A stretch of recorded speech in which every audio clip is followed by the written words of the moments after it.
On 31st October 2013, Shri Narendra Modi, the then Chief Minister of Gujarat, laid the foundation for the tallest statue in the world, the Statue of Unity. नमस्कार भाइयों और बहनों, आज हमारे बीच में उपस्थित हैं डॉक्टर सविता स्याल जी। नमस्कार श्रोताओं। डॉक्टर सविता स्याल जी का मैं आपसे परिचय करा दूं। आप सेवानिवृत्त प्रधानाचार्य हैं, एमए, एमएड और अध्यक्षा हैं आजकल स्वर लहरी मंच की, उपाध्यक्ष हैं वरिष्ठ नागरिक मंच की, उपाध्यक्ष हैं विश्व मैत्री मंच की और आप उप संपादक हैं सेलिब्रिटी लाइफ फाउंडेशन पत्रिका की। हरियाणा प्रदीप में भी आपने महिला विशेषांक का संपादन किया। आपकी संपादित पुस्तकें हैं ये फूल का फूल, जो कि एक बाल मजदूरी पर बहुत अच्छी पुस्तक है, और वाह दोस्ती में दोस्ती की बहुत सुंदर सुंदर कहानियां हैं।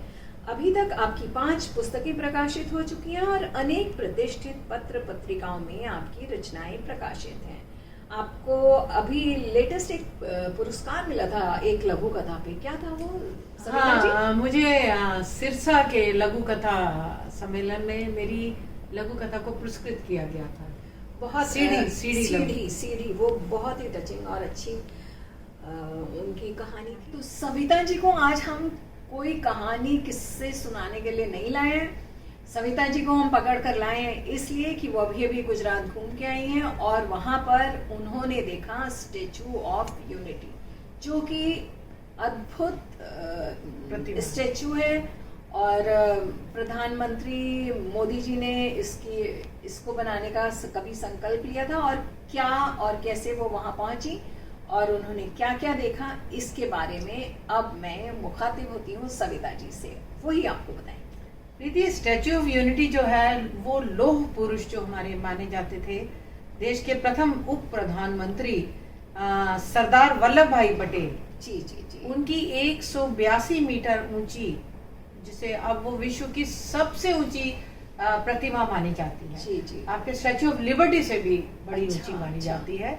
तो मैं तो उसको देखकर मेरी तो गर्दन में दर्द हो गया, मैं ऊपर तक देखती रही और आप मानेंगे उनका एक एक पाँव, क्योंकि बहुत दूर से वो प्रतिमा दिखती है, जी। एक एक हाथ की उंगली वो भी इतनी बड़ी बड़ी दिखती है पास में जाके। हाँ, बहुत अच्छा लगा अच्छा देख के। एक मैंने फोटो देखी थी कि उनका जो नीचे वो जो चप्पल पहने, हाँ, चप्पल भी बहुत बड़ी है, जितना है उसमें कोई हस्बैंड वाइफ वहाँ खड़े हैं और है ना, इतना ऊंचा, बहुत ऊंचा तो है। और ये प्रतिमा बनी किससे है? ये प्रतिमा 4 धातुओं से बनी है, तांबे, जस्ता, सीसा और टिन। 4 प्रकार की धातुएं मिलाकर ये प्रतिमा बनाई गई है। और प्रीति, आपको हैरानी होगी कि इसको बनाने में 2989 करोड़ रुपए का खर्चा है। अरे वाह, तो 2289। लेकिन जब इतना खर्चा हो गया तो उसके बाद जो बन के तैयार हुआ वो अपने आप में अद्भुत है, बिल्कुल अद्भुत है। और 300 इंजीनियर और हजारों मजदूरों के परिश्रम से ये अद्भुत प्रतिमा बनाई गई। तो आजादी के अमृत महोत्सव पर एक तो आपको इतना सौभाग्य हुआ कि आप जाके वल्लभ भाई पटेल जी की, सरदार वल्लभ भाई पटेल जी की प्रतिमा के दर्शन कर पाई। जी। सरदार वल्लभ भाई पटेल को हमेशा याद किया जाए। एक तो वो बड़े सादा व्यक्तित्व था उनका व्यक्तित्व ऐसा था कि एक बार जबकि वो लेजिस्लेटिव असेंबली में एक अंग्रेज दंपत्ति आए और शाम हो चुकी थी, सरदार वल्लभ भाई पटेल निकलकर बस जा ही रहे थे। अंग्रेज दंपत्ति को नहीं समझ में आया कि ये कौन है, ये अध्यक्ष होंगे यहाँ के। उन्होंने सोचा कि कोई ऐसे 3rd या 4th क्लास एम्प्लॉय होंगे, उनसे कहा कि आप मुझे घुमा दो, दिखा दो जो भी असेंबली। और सरदार वल्लभ भाई पटेल ने सारा घुमाया और बिल्कुल भी नहीं बताया कि वो कौन है। फिर अगले दिन जब अंग्रेज दंपत्ति का मन हुआ कि वो कार्यवाही देखें, तो वो जाकर बैठे हुए थे, दर्शक दीर्घा में बैठे हुए थे, तो वो लोग तो देखकर हैरान रह गए कि अध्यक्ष पद पर वही व्यक्ति बैठा हुआ है जो कि तो इतने नरम और अच्छे स्वभाव के थे। और दूसरा यहाँ पे मैं इस तरह भी आज उनको याद करना चाहती हूँ कि हमारे प्रजातंत्र को लाने में सरदार वल्लभ भाई पटेल बहुत का महत्वपूर्ण भूमिका है। महत्वपूर्ण भूमिका है, क्योंकि अंग्रेज जा रहे थे, लेकिन हमारे देश में बहुत सारे राजा और रियासतें तब भी थी। उन सारे राजाओं को मनाना और उनको खुली छूट देना कि भाई आपसे हम टैक्सेस नहीं लेंगे, आपकी कहीं पे चेकिंग नहीं होगी, इस तरह से लुभावने उन्होंने प्रस्ताव पारित किए और पूरे देश में घूम घूम के सारी रियासतों को 560 रियासतों को वो राष्ट्रीय ध्वज के नीचे लेकर आए। एक व्यक्ति का कार्य था, इसके लिए हम उनको आज भी शत शत नमन करते हैं। बिल्कुल। अब मैं फिर आती हूँ आपके पास और मैं ये पूछना चाहती हूँ कि आपने वो प्रतिमा देखी, लेकिन वहाँ दिल्ली से वहाँ आप कैसे गई, अगर आप हमारे श्रोताओं को बताएं, साथ ही ये भी बताएं कि उसके पास पास क्या दर्शनीय स्थल है।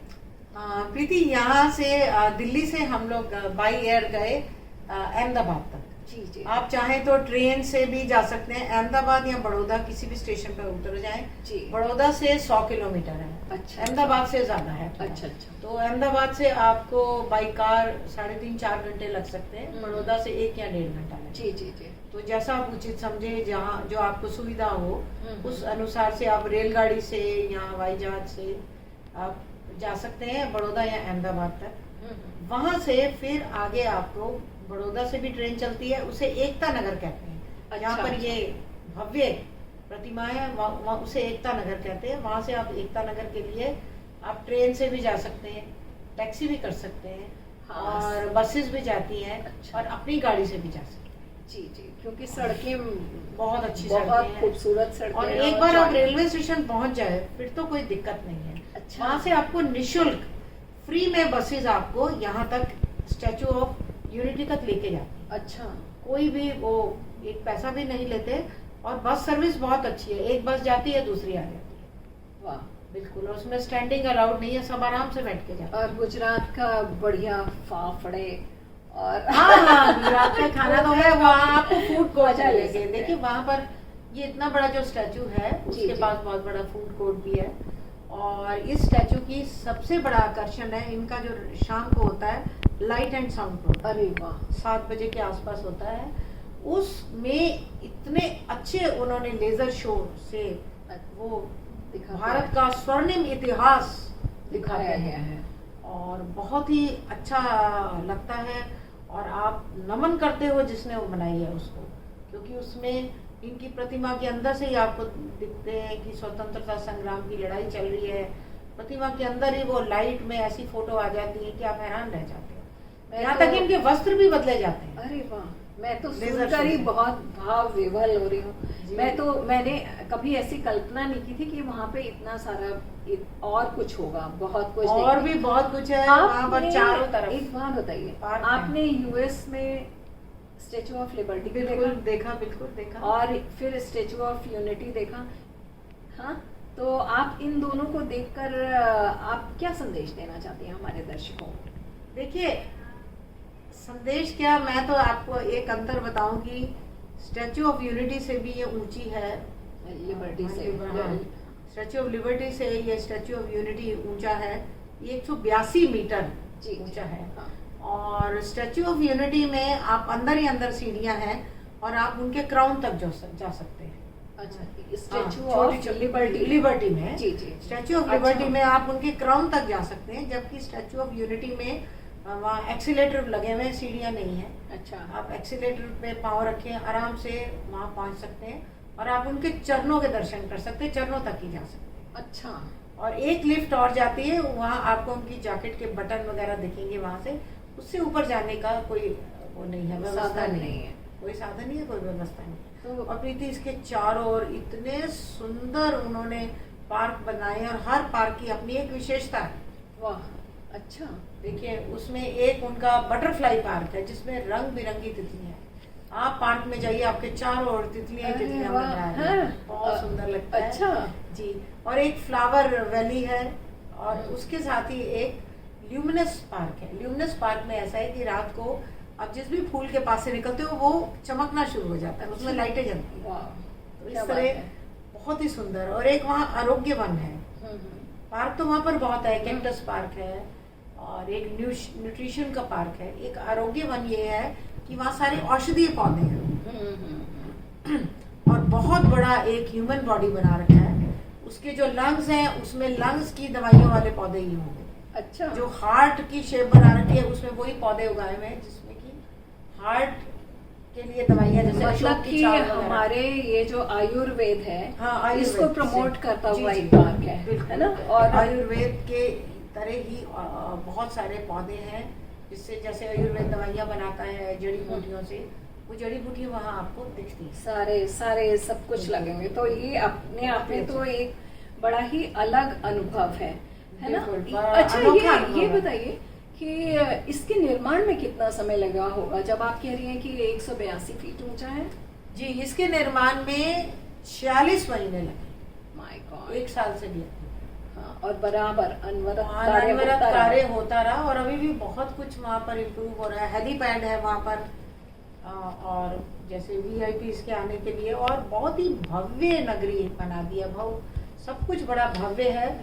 और वहाँ पर ई रिक्शा भी है, और सबसे अच्छी बात मुझे वहाँ लगी कि वहाँ जो पिंक रंग की रिक्शा है वो औरतें चलाती हैं, बहुत सारी औरतें वहाँ ई रिक्शा चलाती हैं। अच्छा। और जो काले रंग का स्कूटर है वो पुरुष अरे चलाते वाह। हैं। और वहाँ पर ये नहीं कि कोई भी गलती हो जाए। ई रिक्शा अगर आपको औरत वाली ई रिक्शा में, तो वो पिंक रंग की ही है। अच्छा, और उसमें 2-3 लोग ही बैठ सकते हैं, तो बहुत पोल्यूशन भी नहीं है। ट्रैफिक रूल्स भी मैंने देखा बहुत बहुत अच्छे फॉलो करते हैं बहुत फॉलो करते हैं गुजरात में। और साफ सफाई भी है। हाँ, साफ सफाई है, लोग सिंपल हैं, और बिल्कुल। सिंपलिसिटी के साथ साथ गुजरात बड़ा ही विकसित प्रांत है। उसका कोई कला जवाब- कौशल है वहाँ पर, और बहुत ही सुंदर मिरर वर्क कितना अच्छा होता है गुजरात में। हाँ, इस तरह बिल्कुल बहुत धरती कुछ- से जुड़े हुए लोग हैं। बिल्कुल धरती से जुड़े हुए लोग हैं। और ये जो एक भव्य प्रतिमा बनाई है, उसके चारों ओर जो नगरी बसाई है, ये अपने आप में एक अद्भुत अनुभव रहेगा। और मैं तो कहती हूँ कि उनको अभी तक लोग कहते लौह पुरुष थे, हमारे प्रधानमंत्री जी ने उन्हें बना दिया, उन्हें लौह पुरुष। सचमुच का लौह लौह पुरुष पुरुष बनाकर बना दिया। अमर ही कर दिया। बिल्कुल। और बहुत ही वहाँ मैं श्रोताओं को भी कहूंगी कि यदि कभी भी समय निकाल सके तो स्टैच्यू ऑफ यूनिटी अवश्य जाएं, और वो एक बहुत ही सुखद अनुभव होगा। जी जी जी। और उसके साथ जब गुजरात आप जा ही रहे हैं, हाँ, तो आप अहमदाबाद और गांधीनगर में घूमना बिल्कुल, ना गांधीनगर भी भूलें, बहुत सुंदर है। क्योंकि बहुत अच्छा लगेगा और आपको पूरा वहाँ का एसेंस मिल पाएगा। बिल्कुल। बल्कि कच्छ बहुत सुंदर है। बिल्कुल। कच्छ नाना बहुत कच्छ में गई हूँ, आप प्रीति, है ना, बहुत सुंदर है। बहुत सुंदर सफेद है। रंग की वहाँ पर सैंड है, और उसके ऊपर जब चांदनी की किरणें पड़ती हैं तो बहुत सुंदर है ना, नमक जम जाता है तो ऐसे चमकता है कि बिल्कुल चमकता है। पूछो नहीं। बहुत और इसी तरह स्टेचू ऑफ यूनिटी भी रात में जो हाँ, इसकी, उसमें रात में बहुत सुंदर लाइटिंग होती है, वो भी वो देखें। रोशनी है वो। जी, और लेजर शो भी देखें, लाइट एंड साउंड वाला। आपने तो मुझे पूरा गुजरात की याद दिला दी है सविता जी। बिल्कुल। और आपका आप बहुत प्रीति जी बहुत जरूर धन्यवाद। जाएं, जब भी आपको समय मिले आप बहुत- देख के आएं, और अपने आप में ये अद्भुत आपका एक्सपीरियंस रहेगा। मेरे को तो सुन के इतना मजा आ रहा है, मुझे तो लग रहा है मैं अभी चली जाऊं।